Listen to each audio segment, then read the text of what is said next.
May 17th, 1980. 40 years ago today was a beautiful day on the mountain in southwest Washington. It was also the most significant day of Carolyn Dreiger's life. She and a colleague had traveled to the active volcano Mount St. Helens to drop off equipment at a U.S. geological station. They planned to stay the night, but geologist David Johnston, tasked with monitoring the mountain, warned them against it. He said, let's just have as few people here as possible. We were very disappointed that we were not going to spend the night looking at this beautiful volcano. The sun was just starting to set. We stopped and I took a couple of last photos of Mount St. Helens. The very next morning, at 8:32 a.m., Mount St. Helens erupted. They are calling it the most violent eruption of this volcano in 32,000 years. The energy that came out of Mount St. Helens that day is bigger than any nuclear weapon that we have in our arsenal. Steve Olson is the author of a book about it. The whole northern flank of the volcano collapsed into this valley that was between us, and that let out this burst of pressure that had been building up inside the volcano. The blast triggered the largest landslide in recorded history and flattened trees for 220 square miles with a cloud of smoke, ash, and pumice. In all, 57 people died. It was the first clear weekend that had happened in the year 1980, and so a lot of people in the surrounding area simply made plans to come out and go camping and hiking. They weren't even watching the volcano necessarily. 2 exclusion zones had been set up to try to keep people safe while still allowing Weyerhaeuser logging trucks to harvest timber off the side of the mountain. There were a lot of people that owned property up here that wanted to be able to get to their property, and geologists would issue warnings saying, no, we think the volcano is too dangerous. No, sir, this is the road closed. Then, as now, debate raged over whether to protect people's livelihoods or their lives. They have to put a roadblock up just to keep the tourists out. What do they expect us to survive on? If it's so dangerous here, why are we still here? And I just don't, I think the whole thing is just ridiculous. Ridiculously deadly, it would turn out. In fact, scientists had even drawn up new, larger boundaries which might have saved lives. But the plans sat on then-Governor Dixie Lee Ray's desk unsigned as she attended a rhododendron festival. In fact, all but 3 of the people who were killed in the eruption were outside of the danger zones that had been established. When the volcano erupted, 1,500 feet of the mountain vaporized in seconds in a violent, superheated cloud of debris, killing people as far away as 20 miles. I think people would think a cloud of dust and debris, doesn't seem that dangerous. Yeah, this was more than a cloud. It was more like a stone hurricane, essentially. A hurricane made up of pulverized stone that was moving with such force that it could just knock down anything in its path. One of the first to die, geologist David Johnston. It turns out he hadn't planned to be on the mountain that day. He was filling in for his colleague, Don Swanson. He had taken my place on Saturday night. In the 45 seconds before the cloud hit, he was able to radio out one last warning, telling the Vancouver monitoring station, this is it. His body has never been found. David Johnson, where you can see those trees down there that are cut off flat, he was in an area that had been logged so that he had a clear view of the volcano and could monitor it from that ridge. In the end, the only reason there wasn't a greater loss of life was that it was a Sunday, so fewer people were working on and around the mountain. Today, trees and wildlife are returning to Mount St. Helens. But 40 years later, in the midst of a different kind of catastrophe, it's hard not to wonder if we've learned all we could have from that sunny Sunday in 1980.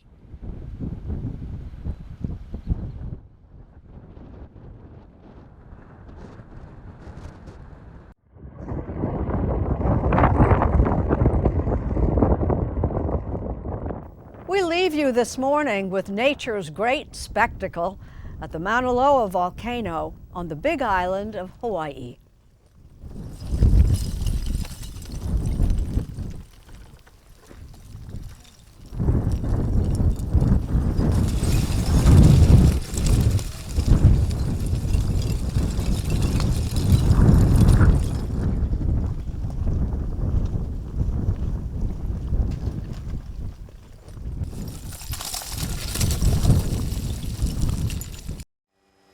Hawaii's Big Island has the most active volcanoes in the world, but legend says all the venting and erupting has less to do with geology than theology. A certain goddess named Madame Pele who inhabits the volcanoes. She's female, for one thing. Hawaii historian and spiritual leader Danny a.k.a. She has mood swings. She can be very explosive, very eruptive, very volcanic.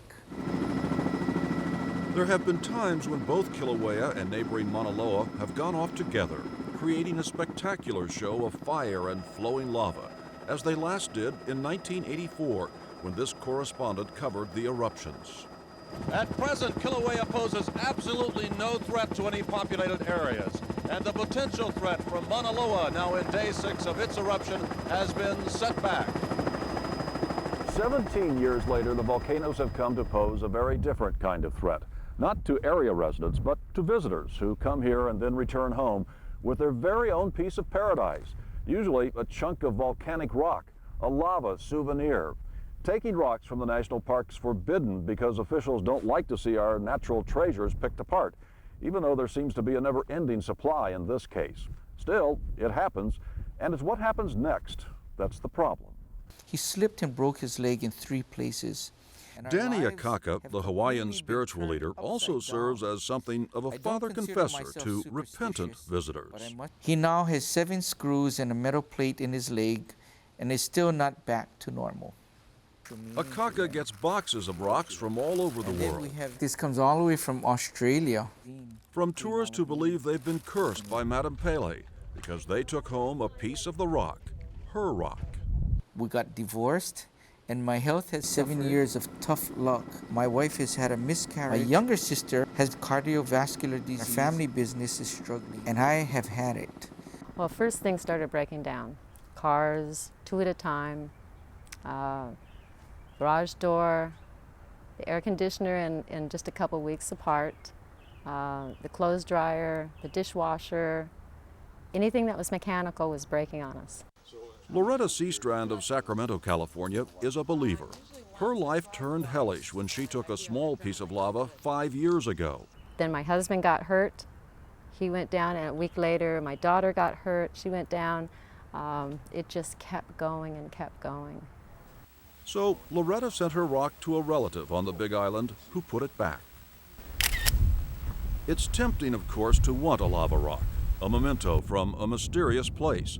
But tourist guide Kai Finn tells her clients it's not worth it. So you believe? I believe. I do believe. Because my sister had taken rocks back home. And then her husband wanted to divorce her. So she was real scared. So she sent the rocks to my house, and so I had to bring it back. Your sister took the rocks. Mm-hmm. Then her husband wanted to divorce her. Mm-hmm. Mm-hmm. She sends the rocks back to you. Right. Are they still married? No, they got divorced. Mm-hmm. This one has some sulfur stains, it looks like. And that brings us to Dan and Myung Shook from Naperville, Illinois. Innocents at the volcano, celebrating their 5th wedding anniversary, sharing their take for the day with a nosy reporter. And this one happens to have kind of looks like a face kind of in there a little bit. And we wanted to bring a couple souvenirs home, something that was unique from Hawaii. Mm-hmm. Like a curse, so we decided to spare them, help them make it to their 6th wedding anniversary. Some people suggest that you run into bad luck if you take the lava away. Really? Oh man, we've had nothing but good luck our entire trip. Every step of the way. We've had good ignorance flights is bliss. Yeah. And we. No, we haven't. I guess no, we never haven't. heard that. So in that case, I guess we just kind of toss them away. It's easy to believe in curses in such an eerie, almost prehistoric-looking place, where the crust cracks open to reveal glowing underground rivers of lava. Easy to believe Madame Pele really is angry. But even some Hawaiian elders don't put much credence in the curse. Instead, some believe this particular legend has more pedestrian roots. One version, that a group of tired tour bus drivers started it back in the 1960s. So many people would come back with stones. Sometimes they would leave it in the bus. So as a way so that people wouldn't take the stones, that they made up the story. There's a lot of stories like that. These people obviously believe something has happened because they removed a rock. Do you believe it? I've come to respect it. I've come to respect it, and I guess it's pretty close to saying that I believe there is something to this. Hawaii is a very sacred, is a very spiritual place, and wherever you travel, whether it's Hawaii or not, you need to respect the land and everything that you find here. Loretta Seastrand has found new respect for the land and the legend. The California woman says she's had nothing but good luck since she sent her lava rock back to the Big Island. Our business is a lot better, our relationships a lot better, finances are a lot better. I got my Mercedes for Christmas. So I think something has changed, you know, something has definitely changed. So snicker if you want, call the whole thing loony. But don't say you weren't warned. And if you do get into trouble, just remember, the zip code is 96785, and the name is Pele, Madame Pele.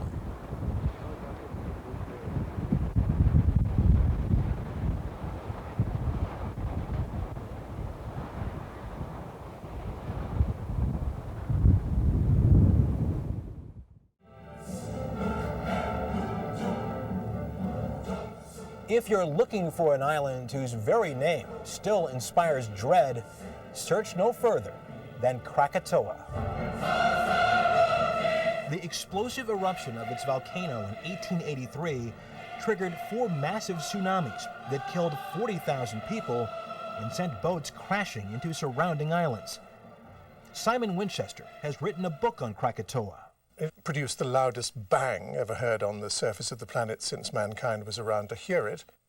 And Krakatoa's eruption still resonates today, in large part because it was the first natural catastrophe reported in almost real time. As the first shock waves spread from the distant island of Krakatau in the Dutch colony of Batavia, so did the myth that the island's name was Krakatoa, the result of an English telegraph operator's misspelling. The Dutch and the Javanese hate the Westerners for doing this and say, when would you learn that this mountain's actually called Krakatau? The news crackled across the brand new telegraph lines in newly invented Morse code. And then arrived in Boston 4 hours after the event. So I like to think of Krakatoa as being the first happening in the creation of the global village. In the 20th century, Krakatoa's smoky shadow lived on in the movie Krakatoa East of Java, which actually misplaced the volcano. Krakatoa is west of Java. Today, Anak Krakatau, which means the son of Krakatau, continues to erupt, growing at about 20 feet a year. But just where the true sequel to the story of Krakatoa will unfold remains to be seen.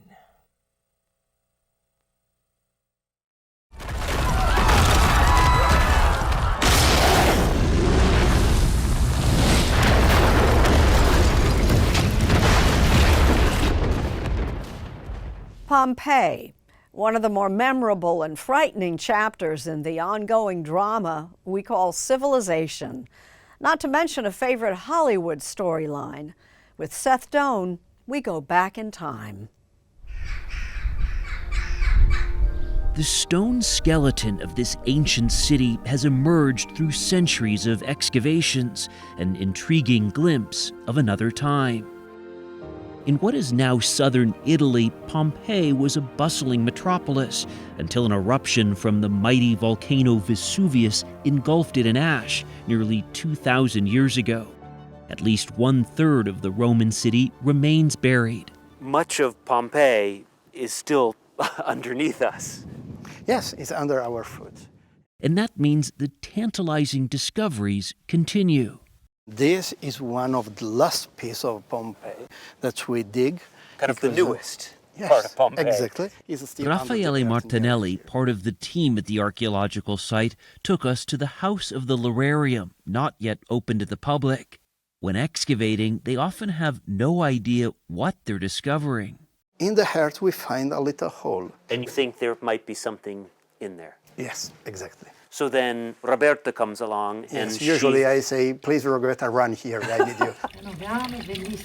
Roberta Prisco carefully pipes in plaster, filling the void left by whatever organic material disintegrated, be it one of the many victims of the disaster frozen in time, or an everyday item.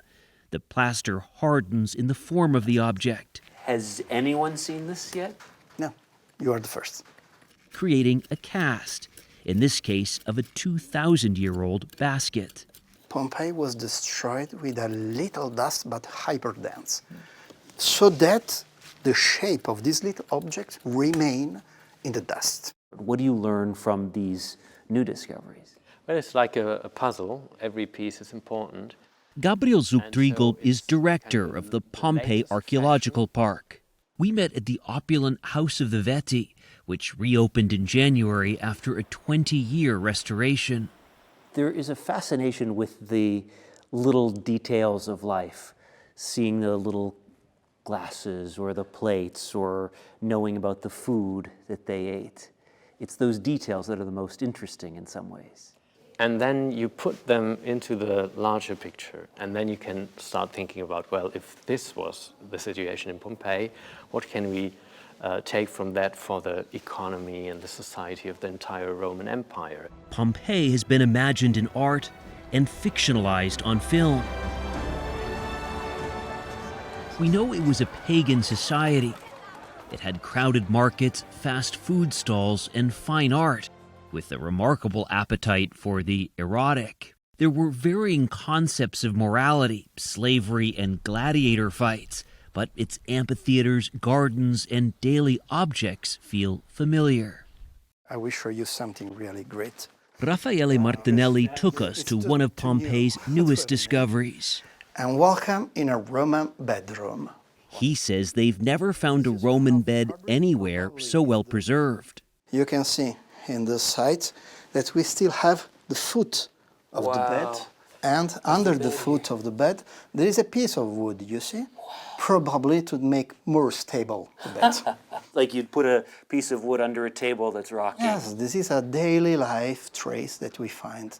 Sometimes these excavations begin for less virtuous reasons. And it was dug initially by tomb raiders. By tomb raiders.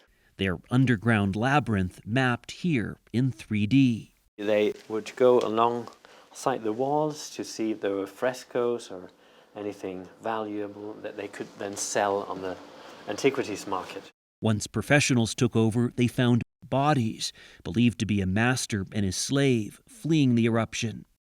Gabriel Zuchtriegel says these casts capture history. They help seeing it in an almost scary way. An almost scary way. If you look into the face of someone who died during the eruption, I think, what am I looking at? It's life, and it's a very intimate moment, the moment of death and agony. But they're pieces of that historical puzzle. Archaeology is not about treasures. It's like we find coins, so the coin as metal is not what we're looking for. It's the story tells about the lives of these people. Still, there's reason to keep some of Pompeii's stories buried for now. It's likely that in the future there will be even more sophisticated methods which we can't imagine today. You hold off and say, we trust that in the future they'll be better at doing this than we are today. Absolutely.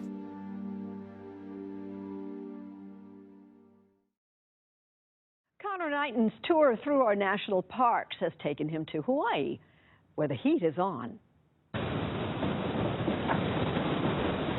At close to 2,000 degrees Fahrenheit, molten lava can be deadly. But its orange glow is also a reminder of just how alive our planet is. Here on the big island of Hawaii, the youngest island in our youngest state, new land is being formed every minute as magma from far beneath the Earth's surface bubbles up to crackle and cool. It's so impressive to see the lava. It's like nothing else. It makes you understand we live on this giant burning cinder. But we never think that. Living in New York, when you walk around New York, you don't think there's lava like way, way below me. Right. You know, but here you remember that. When Robert Trickey looks out his windows, he gets a daily reminder of how lava built this island. And my property only goes out a little way, the rest is state land. He built his home here in 2000, a modern structure of glass and concrete that was designed across the Pacific by San Francisco architect Craig Steely. It was the first in what has become a series for Steely, his lava flow homes. While some would see this jagged, rocky landscape as a challenge, Steely saw it as an opportunity. The land is some of the newest land in the country. Is that exciting to have a chance to build on that? Yeah, it is exciting that way. I mean, it feels like a responsibility to do something right on it. Steely and his family spend part of the year in Lava Flow 2. This is all like natural. This is all just kind of grown in. A small 1,400 square foot home Steely designed for himself after falling in love with this area. What I enjoy most about architecture is building buildings that really complement and amplify and really connect with where they're located. In real estate, it's all about location. And when your location is near an active erupting volcano, well, the land comes cheaply for a reason. So Kilauea volcano, Mauna Loa volcano, are over a geologic hotspot. There's a magma chamber that is coming up from the hotspot, feeding the molten magma. Jessica Farrakane is a ranger at Hawaii Volcanoes National Park. That's volcanoes, plural. Mauna Loa, the largest volcano on Earth, last erupted here in 1984. Kilauea has been continuously erupting since 1983. We like to joke that we're the only national park that gets our land for free. And, Kilauea has created more than 550 acres of new land since 1983 when Pu'u'o'o started to erupt again out in the East Rift Zone. The East Rift Zone isn't far from Trickey's neighborhood. Lava was last here in 1955. It will almost certainly be here again. Do you think about what could happen in the future? Sure, and that's an interesting question that people ask a lot. How can you live here knowing that it could come? You just make your peace with it. You just simply know that it's part of life. I think in some ways it makes you remember life is passing. You know, it's not permanent. You're not like permanently here. For Steely, that's part of the allure. It's modern architecture for the present moment. I think the fact that it is transient and the fact that it could be gone tomorrow, it makes you really aware of your time here, and in a way makes you appreciate it more.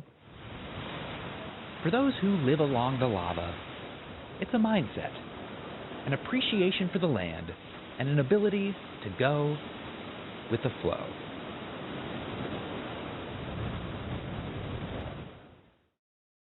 From Seth Doan in Italy, some notes from the underground. The displays at this nerve center may rattle a few as they monitor the increasing volcanic activity around Naples, Italy, including a magnitude 4.0 just 2 days ago. The red is all earthquakes. These are all earthquakes of the last week. Yes. We were there in March. There had been around 2,000 earthquakes in February alone. Most are so small they do not make news. The sensitivity of our network is very, very high. But still warrant the attention of National Institute of Geophysics and Volcanology Director Mauro De Vito. Is my telephone It means calls at any time. Generally during night. Among the volcanoes within his remit is one with quite a reputation, Mount Vesuvius.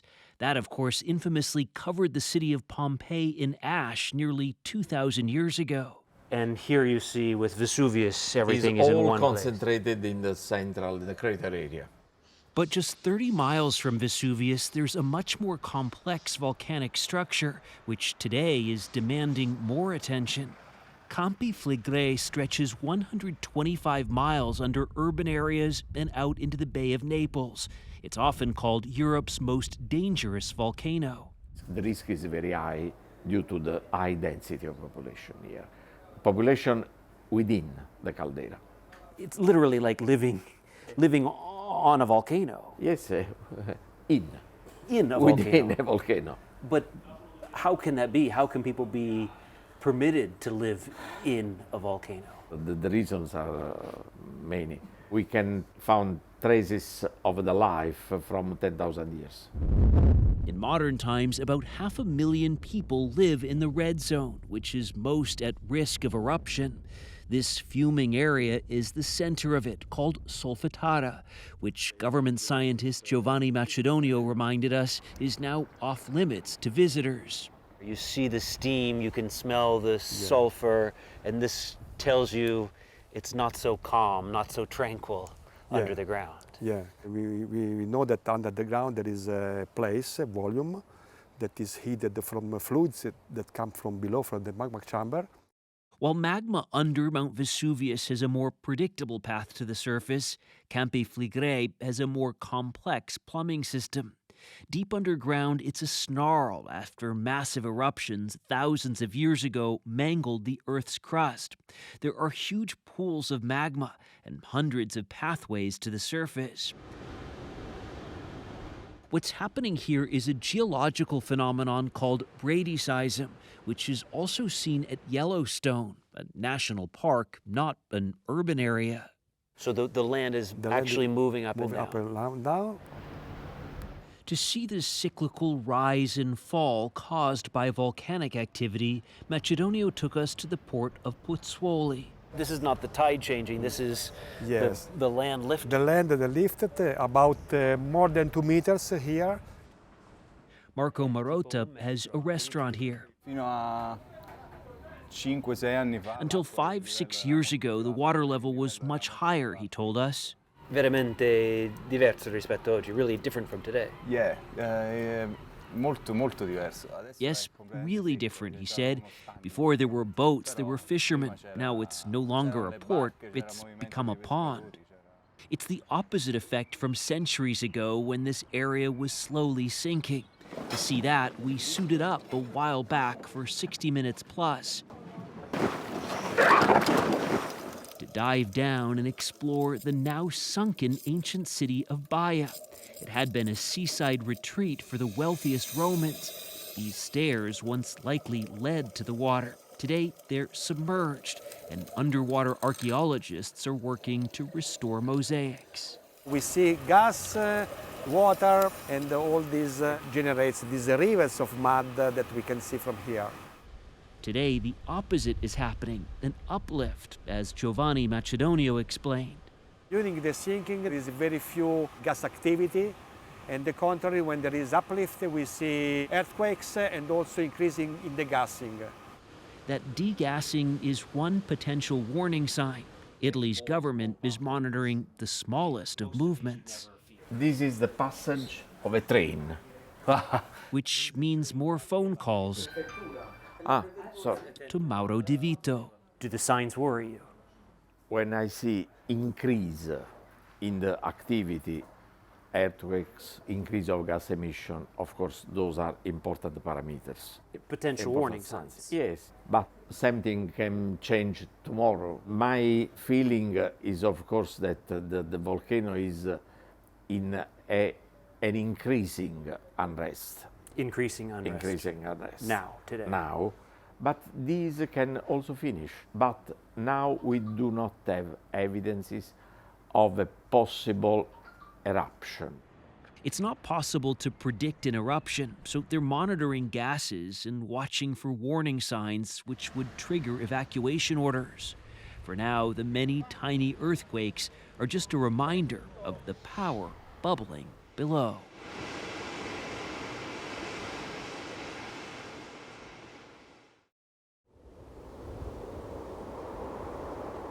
We leave you this Sunday morning far from the winter cold at Volcanoes National Park in Hawaii.